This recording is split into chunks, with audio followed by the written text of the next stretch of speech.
사랑하는 성도 여러분 안녕하십니까? 오늘은 11월 24일 수요일 새벽 이슬과 같은 주의 말씀을 사모하며 나오신 모든 분들을 주님의 이름으로 사랑하고 또 축복합니다. 우리가 오늘 같이 상고할 말씀은 어제 이어서 같은 본문인데요. 조금 길지만 그래도 우리가 소선지서를 잘 읽어볼 기회가 없기 때문에 기회가 되는 한 많이 읽어보기를 소원합니다. 그래서 2절부터 15절까지 제가 다시 한번 읽고 오늘 어제 이어서 하나님의 세 가지 모습, 그래서 만유의 대주제이신 하나님, 그리고 오늘은 심판주이신 하나님, 그리고 언약의 신실하신 언약을 지키시는 하나님, 이 두 가지 모습 살펴보도록 하겠습니다. 본문 아모스서 1장 2절부터 15절까지 받들어 읽겠습니다. 그가 이르되 여호와께서 시온에서부터 부르짖으시며 예루살렘부터 소리를 내시니 목자의 초장이 마르고 갈멜산 꼭대기가 마르리로다. 여호와께서 이와 같이 말씀하시되 다메섹의 서너 가지 죄로 말미암아 내가 그 벌을 돌이키지 아니하리니 이는 그들이 철타작기로 타작하듯 길르앗을 압박하였습니다. 내가 하사엘의 집에 불을 보내어 베나닷 궁궐을 사르리라. 내가 다메섹의 빗장을 꺾으며 아웬 골짜기에서 그 주민들을 끊으며 벳에덴에서 규잡은 자를 끊으리니 아람 백성이 사로잡혀 기르에 이르리라. 여호와께서 말씀하셨느니라. 여호와께서 이와 같이 말씀하시되 가사에 서너 가지 죄로 말미암아 내가 그 벌을 돌이키지 아니하리니 이는 그들이 모든 사로잡은 자를 끌어 에돔에 넘겼음이라. 내가 가사성에 불을 보내리니 그 궁궐들을 사르리라. 내가 또 아스돗에서 그 주민들과 아스글론에서 규 잡은 자를 끊고 또 손을 돌이켜 에그론을 치리니 블레셋에 남아있는 자가 멸망하리라. 주 여호와께서 말씀하셨느니라. 여호와께서 이와 같이 말씀하시되 두로의 서너 가지 죄로 말미암아 내가 그 벌을 돌이키지 아니하리니 이는 그들이 그 형제의 계약을 기억하지 아니하고 모든 사로잡은 자를 에돔에 넘겼음이라.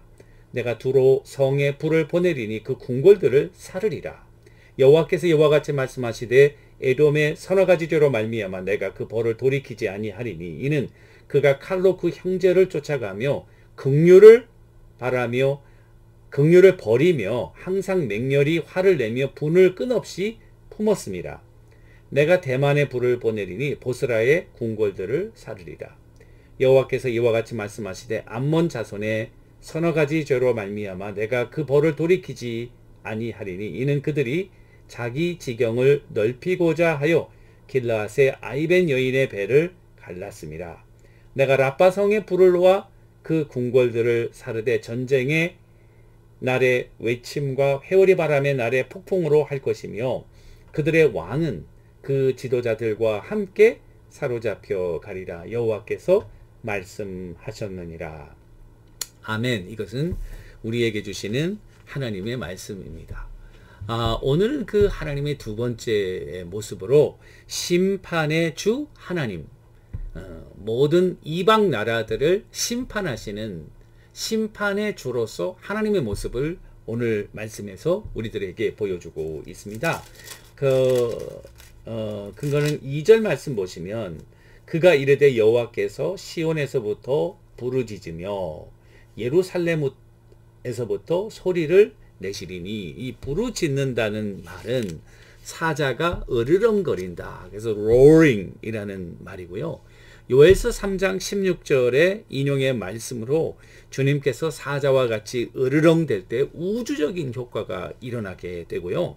천둥과 번개, 지진, 하늘과 땅이 진동하는, 그래서 여러분 계시록에도 보면은 그 천사가 향을, 하나님의 제단의 향을 담아다가 그 향을 땅에 쏟음에 천둥과 지진이 일어난다, 그런 표현이 있지 않습니까? 그 천둥과 지진이 일어난다는 것은 바로 하나님의 심판을 상징적으로 우리들에게 보여주는 표현이 되겠습니다. 우리 하나님께서는 온 인류의 만유의 주제가 되실 뿐 아니라 온 인류의 심판자로 세상의 모든 왕과 주권자들, 그리고 역사와 문화와 언어, 방언을 다 초월해서 산 자와 죽은 자를 심판하시는 심판의 하나님인 것을 우리들에게 보여주고 있습니다. 그런데 오늘 말씀에 보면은 이제 하나님께서 그 이방 나라들을 심판하시는 이유인데요. 그 심판하시는 이유가 다 달라요. 나라마다. 다메섹, 모압, 에돔 다 다른데요.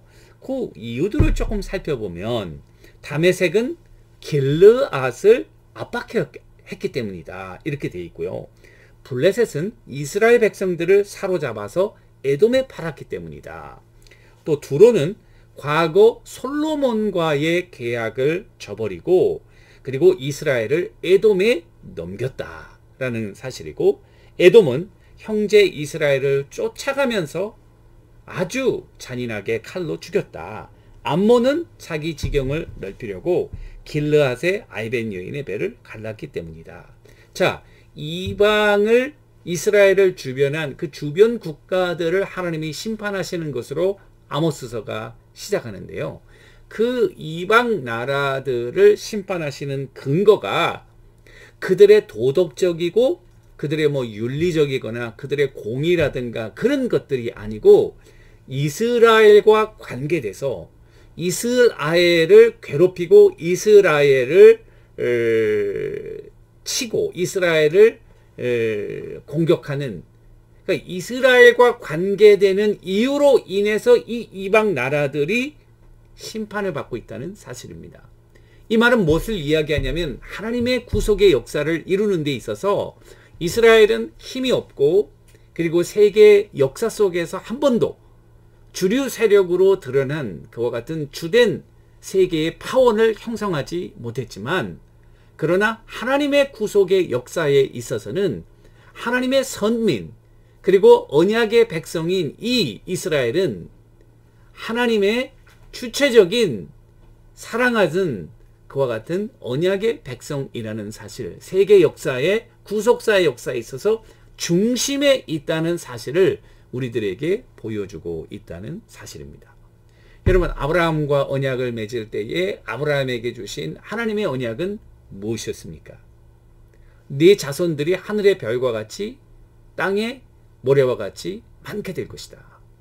내가 보는 모든 땅들을 너에게 줄 것이며 너를 축복하는 자들을 내가 축복하고 너를 저주하는 자를 내가 저주해서 너는 복의 근원이 될지라. 굉장히 중요한 말씀인데요. 아브라함의 말씀이 여러분 그 애굽의 요셉의 그런 총리 대신의 일로 애굽의 고센 땅에 430년 머물면서 민족으로서의 약속이 성취되었고, 그 이스라엘은 언약의 백성으로서 이제 그 이스라엘을 건드리는, 그를 해하는 자를 내가 해하고 그를 선대하는 자를 내가 복주겠다고 하는 그 하나님의 약속이 그대로 이루어지고 있다는 사실입니다. 그 사실에서 볼 때 우리는 굉장히 하나님의 자녀로 권세 있는 자녀라는 사실을 우리들에게 보여주죠. 비록 우리가 힘이 없고 연약한다 할지라도 하나님의 역사에서는 우리가 주축에 있다는 사실이에요. 그래서 하나님의 자녀들을 건드리는 모든 자를 하나님께서 결국 심판하신다는 사실을 우리들에게 보여주고 있는 것입니다. 그런 의미에서 여러분, 로마서에서 사도 바울도 어떻게 고백하고 있습니까? 만일 하나님이 우리를 위하시면 누가 우리를 대적하리요? If God is for us, who can be against us? 이건 대단한 권세죠. 하나님의 자녀에 대한 권세. 그 하나님의 자녀에 대한 권세 중심에 우리 선민 이스라엘이 있었고, 영적인 이스라엘인 교회와 하나님의 성도들이 있다는 사실이죠. 그리고 그 하나님의 백성들을 건드리는 모든 이방과 그리고 악한 세력들을 하나님이 다 심판하신다. 이것은 계시록 16장, 17장, 18장에서도 바벨론을 심판하시고 악한 짐승들을 심판하시고 가중에 맨 마지막에 사단도 이제 죽음을 당하는 그와 같은 하나님의 심판이 있는 것을 통해서 우리들에게 분명하게 확인해 주고 있다는 사실입니다. 세 번째 하나님의 모습은 이스라엘과 맺은 언약을 끝까지 지키시는 신실하신 하나님이라는 사실입니다. 그래서 하나님께서 자기의 백성들을 놓지 않으시는 거예요. 그들이 범죄했죠. 그들이 잘못했죠. 그래서 이방 나라들을 일으켰어요. 그래서 남유다도 망하고 북이스라엘도 망하고 말았습니다. 그러나 그 잡혀간 하나님의 백성들을 통해서 디아스포라, 여러분 에스겔 다니엘과 같은 그런 경건한 하나님의 백성들을 통해서 이 디아스포라를 형성케 하시고 결국 이스라엘이 잘못해서 이방 나라를 일으켜서 이스라엘을 쳤지만, 그러나 이스라엘을 치게 한 하나님의 역사는 이스라엘이 미워서가 아니고 결국 이스라엘을 붙드시고 이스라엘을 쳤던 그 이방들을 심판하시는, 그러므로 하나님은 자기의 자녀들, 자기의 백성들, 언약의 자손들을 끝까지 지키시는 신실하신 그와 같은 우리의 아버지이심을 보여주고 있다는 사실입니다. 그것은 구약의 언약사상으로 나타나 있고요. 이스라엘 백성들, 아브라함들, 야곱 늘 범죄하고 타락하고 하나님의 뜻에서 멀어져 가지만 하나님이 그들을 향한 사랑을 놓지 않고 있다는 사실이죠. 그와 같은 하나님의 언약이 예수 그리스도에게서 이루어져서 우리가 아직 죄인 되었을 때에 우리가 하나님의 그런 사랑과 신실함을 배반했지만은 우리가 아직 죄인 되었을 때에 그리스도께서 자기 아들을 이 땅에 보내시고 십자가에 달려 못 박아 죽게 하심으로 우리에 대한 자기의 사랑을 확증하게 하셨다고. 로마서 5장 8절에 그 하나님의 사랑이 얼마나 우리에게 나와 계속적으로 역사하고 있는지를 보여주고 있죠. 그래서 하나님께서는 신실하게 자기의 백성들을 구원하시기 위해서 자기 아들을 이 땅에 보내시는 그 언약의 성취로서의 예수 그리스도의 사역을 우리들에게 보여주는 것입니다. 그래서 우리가 이 아모스서 1장을 통해서 첫 번째는 만유의 대주제 되신 하나님의 모습, 두 번째는 이스라엘을 건드리는 모든 이방의 나라들을 심판하심으로 하나님의 하나님 되심을 선포하시는 하나님의 모습, 그리고 마지막으로 이제 자기의 백성들을 끝까지 지키시는 신실한 아버지의 모습, 이것이 이 아모스 1장을 통해서 우리에게 주시는 하나님의 진실되고 그리고 파워풀한 그리고 믿을 만한 그와 같은 말씀이고 진리라는 사실입니다. 그와 같은 하나님을 우리 마음 중심에 모시고 오늘도 주님과 동행하며 승리하며 살아가는 여러분들과 제가 되기를 주님의 이름으로 간절히 축원합니다. 기도하겠습니다. 하나님 아버지, 이스라엘 백성들이 때로는 범죄하고 하나님으로부터 멀어질지라도 그들을 향한 하나님의 손길이 끊이지 않고 계속적으로 우리 삶에 다와 있다고 하는 사실을 한번 깊이 묵상하면서 그 신실하신 하나님을 경배하고 그 하나님께 순종하며 그 하나님의 영광을 위해서 살아가며 그 하나님께 감사와 찬송과 경배가 넘치는 하나님과의 좋은 교제 가운데 풍성한 삶을 누리는 하나님의 귀한 종들 다 되도록 성령님 역사하여 주옵소서. 예수님의 이름으로 간절히 기도 올리옵나이다. 아멘. 오늘도 주님과 동행하시는 여러분들과 제가 되기를 주님의 이름으로 축원합니다. 감사합니다.